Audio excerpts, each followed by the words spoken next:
Context जो है it flows through out the ऐसे, ये सोल ऑफ द ऐसे है, इसके बिना ऐसे लिख ही नहीं सकते। मोस्टली लोग इंट्रोडक्शन, बॉडी, कंक्लूजन से ऐसे स्टार्ट करते हैं, लेकिन आपको जब ऐसे लिखना है तो शुरू के 15 मिनट, पहले के 2-4 मिनट तो बस 4, 5, 6, 10 बार ऐसे का टॉपिक पढ़िए और एक एक वर्ड की इंपॉर्टेंस को गिनिए कि ये वर्ड यहाँ पे क्यों है, कैसे प्लेस्ड है और आप उसको कैसे जस्टिफाई करेंगे। जब आप 4-5 मिनट सोच लें उसके सारी बातें, उसके बाद फिर आप इंट्रोडक्शन, बॉडी और कंक्लूजन के बारे में सोचना शुरू करेंगे। ठीक है, सबसे पहले हम स्टार्ट करते हैं इंट्रोडक्शन से कि इंट्रोडक्शन कैसे होता है, फिर बॉडी वाला पार्ट आएगा, कंक्लूजन आएगा। अभी हम इंट्रोडक्शन की बात करते हैं। देखिए, इंट्रोडक्शन 4 तरीके के होते हैं बेसिकली। जैसे कि ऐसे आया था, हमने टॉपिक देखा कि education is a bridge from misery to hope.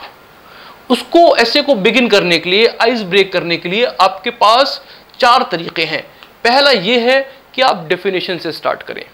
जो भी टॉपिक है, अगर ट्रूथ के बारे में ऐसे आया है, जस्टिस के बारे में ऐसे आया है, किसी भी टॉपिक के बारे में ऐसे आया है, एजुकेशन के बारे में आया है, you can start by defining it.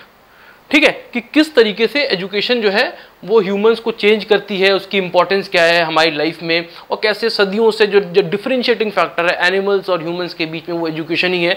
आप इस तरीके से इसको स्टार्ट कर सकते हैं। बहुत सिंपल तरीका है और बहुत सारे टॉपर इस्तेमाल भी करते हैं इसको।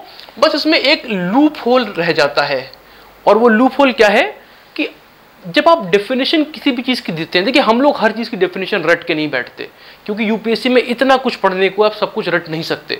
So unless you can create a very inclusive definition of anything, for से पीस की, स्माइल की, हैप्पीनेस की, अगर आप एक बहुत इंक्लूसिव, बहुत अच्छी डेफिनेशन नहीं बना सकते, then there is a possibility the teacher who is more experience then you might not agree. For example, अगर मैं आपसे पूछूं हैप्पीनेस क्या है, आपकी एज 21-22 है, मैं आपसे करीब 10 साल बड़ा हूं, तो आपका जो हैप्पीनेस का कंटेक्स्ट है वो बहुत छोटा है डायमेंशन, मेरा वो ऑलरेडी हैप्पीनेस का जो है जो अंडरस्टैंडिंग वो बहुत बड़ी है। तो ये बहुत इम्पॉसिबल सा टास्क है कि आप एक ऐसी हैप्पीनेस की डेफिनेशन ले सकें जो मेरे लिए भी ट्रू हो। And same stands for the professor who is going to check your copy at UPSC, who is already 56-58। तो उस एज के प्रोफेसर की जो डेफिनेशन होगी हैप्पीनेस की, उसको आप सेटिस्फाई कर पाएं आप अपनी इस एज में, ये बहुत डिफिकल्ट है। Although it is completely possible, लेकिन व्हाई टेक रिस्क? जब आपने कोई भी एस्पेक्ट मिस किया तो then you are going to lose marks for that.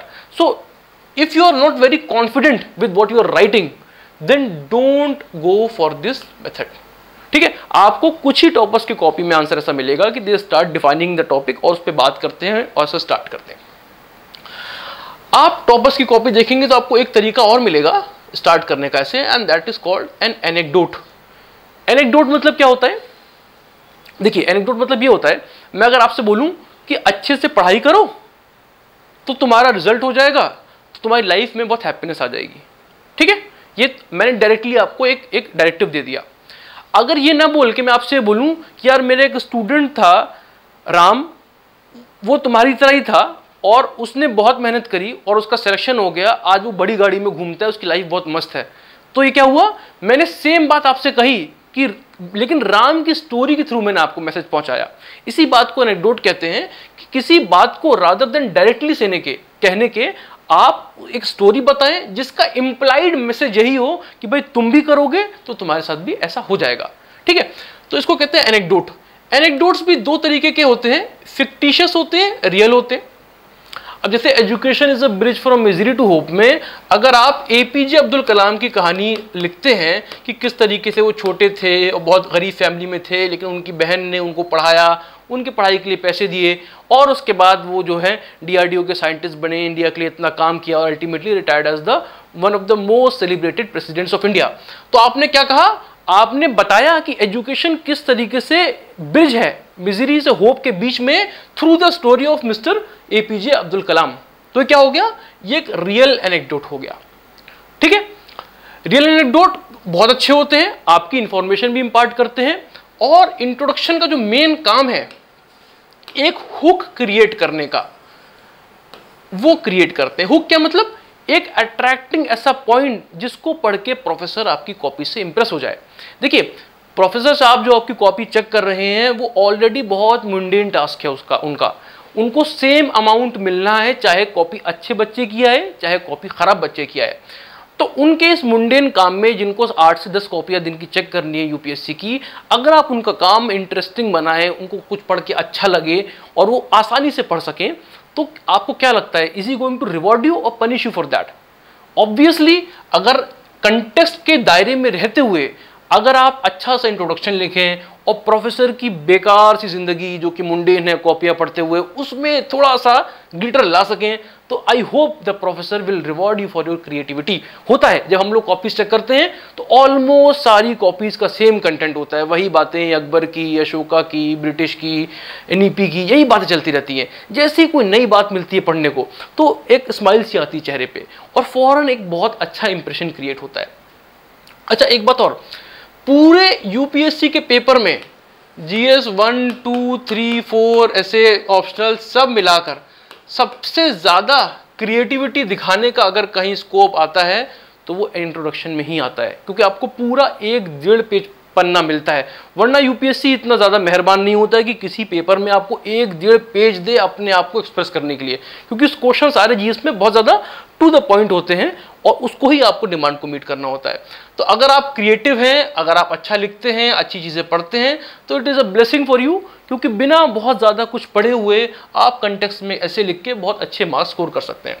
तो एक तो हो गया हमने क्या सीखा एनेक्डोट में, एक तो रियल एनेक्डोट हो गया कि हमने एक रियल पर्सन की स्टोरी से हमने अपना ऐसे के टॉपिक को जस्टिफाई किया। दूसरा तरीका क्या है ऐसे के टॉपिक को जस्टिफाई करने का, कि फिक्टिशियस स्टोरी के थ्रू करें आप।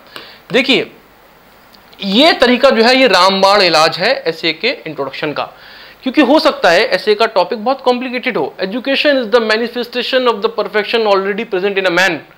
तो अब आपको इसके लिए एक रियल एनेक्डोट सोच लेंगे आप। हम लोग प्रैक्टिस इतनी कराते हैं कि आप ऑलरेडी हमारे साथ रह के 30 साल ऐसे लिख चुके होंगे, तो obviously you are going to repeat the anecdote which you have already written with us. लेकिन फॉरन हिट ना करे तो उस केस में आप क्या कर सकते हैं, एक कहानी बना सकते हैं। ठीक है, आप एक कहानी बनाइए कि किस तरीके से राजू नाम का एक लड़का था, वो आसाम के गांव में रहता था और उसके अंदर बहुत सारी क्वालिटीज़ थी, वो बहुत जस्टिस किया करता था, उसे पसंद आता था कि कैसे सरपंच लोग बैठ के जो है वो गांव का इंसाफ करते हैं, और उसने हमेशा बिना किसी भेदभाव के लोगों का इंसाफ करा, सही लोगों के जाके बताया कि इसने अच्छा किया, इसने गलत किया। फिर उसने पढ़ाई करी और पढ़ाई करके उसको लॉ में बहुत इंटरेस्ट आया and finally he became a celebrated जज ऑफ हिज टाइम। तो हमें एक रियल कहानी नहीं पता थी, हमें जस्टिस की सही डेफिनेशन नहीं याद थी। पॉलिटिकल साइंस वालों को याद होती है, लेकिन हमें थोड़ा सा कंफ्यूजन था, तो हमने इसको बाईपास किया कि डेफिनेशन में फंस जाएंगे। हमने रियल स्टोरी हमें कोई याद नहीं आई, तो हमने क्या किया, एक स्टोरी बना ली, एक सिंपल सी स्टोरी बना ली, हाथी की, शेर की, चीते की, किसी बच्ची की स्टोरी बना के आपने कंप्लीटली डिमांड ऑफ जैसे को जस्टिफाई कर दिया। तो इससे क्या होगा, आपका इंट्रोडक्शन पूरा हो जाएगा। तीसरा तरीका लिखने का, this is the most used method by all the toppers. आप देखेंगे तो आपको उनकी कहानियों में बहुत ज्यादा एनेक्डोट्स फिक्टिशियस मिलेंगे। ये और ये दोनों मिला के सबसे ज्यादा लोग यही इस्तेमाल करते हैं। थर्ड तरीका है कि आपको जो ऐसे का टॉपिक है आप उसको किसी कोट के साथ बिगिन करें, कोई कोट किसी मशहूर फिलोसफर का, किसी पॉलिटिकल थिंकर का आपको पता हो, जो कंटेंट जो जस्टिफाई करता हो, तो आप उससे उसको इस्तेमाल कर सकते हैं। अच्छा तरीका है स्टार्ट करने का, आपकी क्रिएटिविटी भी दिखती है इससे, आपकी डेप्थ ऑफ नॉलेज भी दिखती है। लेकिन आपको उस टॉपिक पे कोट याद आए ना आए, कई बार डिफिकल्ट हो जाता है ऐसा करना, लेकिन it is a very justified way कि आप अपनी बात को इन्हेंस करें। अच्छा एक बात और, कोट्स को हम वैसे भी अपने एसे में इंटीग्रेट करते हैं। आप जितने भी टॉपर्स की कॉपी देखेंगे, एक एसे में बिना ज़्यादा एफर्ट डाले भी 5 या 6 कोट होते हैं, लेकिन हमें कभी भी कोट को ना ऊपर से ड्रॉप नहीं करना, हेलीकॉप्टर लैंडिंग नहीं करानी कोट की, क्या बात करते करते कोट गिरा दिया उसमें। अपनी बात को जस्टिफाई करने के लिए हम कोट को अपनी लैंग्वेज में इनकलकेट कर लेते हैं। That is the way how to use a coat.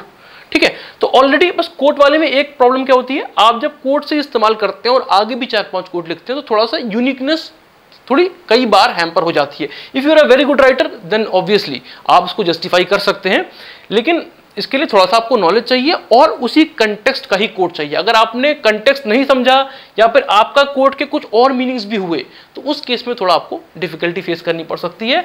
Otherwise मैंने खुद एक डॉक्यूमेंट कंपाइल किया है 300-400 कोट्स का, उसमें से खुद 2-3 साल बार यूपीएससी में क्वेश्चंस आ चुके हैं, क्योंकि मैंने इतने ज्यादा कोड जो है टॉपिक वाइज, एजुकेशन के क्या कोड्स हैं, पीस के क्या कोड्स हैं, सिक्योरिटी के, आईआर के, जस्टिस के, साइंस के, विमेन रिलेटेड, इतने कोड्स इकट्ठा कर दिए मैंने कि आप उनको पढ़ेंगे एक बार तो आपको इतने कोड्स याद हो जाएंगे कि आप इस मेथड से आसानी से अपना आंसर स्टार्ट कर सकते हैं।